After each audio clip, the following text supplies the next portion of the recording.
Chapter 4. And when Saul's son heard that Abner was dead in Hebron, his hands were feeble, and all the Israelites were troubled. And Saul's son had 2 men that were captains of bands. The name of the one was Baanah, and the name of the other Rechab, the sons of Rimmon, a Beerothite of the children of Benjamin.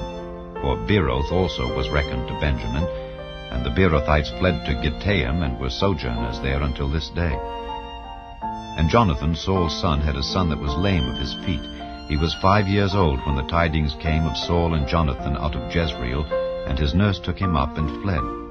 And it came to pass, as she made haste to flee, that he fell and became lame, and his name was Mephibosheth. And the sons of Rimmon the Beerothite, Rechab and Baanah, went and came about the heat of the day to the house of Ishbosh-eth, who lay on a bed at noon. And they came thither into the midst of the house, as though they would have fetched wheat, and they smote him under the 5th rib. And Rechab and Baanah his brother escaped. For when they came into the house, he lay on his bed in his bedchamber, and they smote him, and slew him, and beheaded him, and took his head, and gat them away through the plain all night.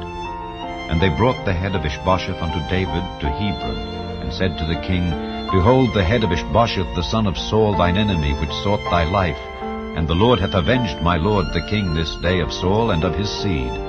And David answered Rechab and Baanah his brother, the sons of Rimmon the Beerothite, and said unto them, As the Lord liveth, who hath redeemed my soul out of all adversity, when one told me, saying, Behold, Saul is dead, thinking to have brought good tidings, I took hold of him and slew him in Ziklag, who thought that I would have given him a reward for his tidings.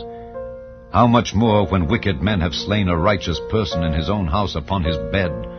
Shall I not therefore now require his blood of your hand, and take you away from the earth? And David commanded his young men, and they slew them, and cut off their hands and their feet, and hanged them up over the pool in Hebron. But they took the head of Ishbosh-eth, and buried it in the sepulchre of Abner in Hebron.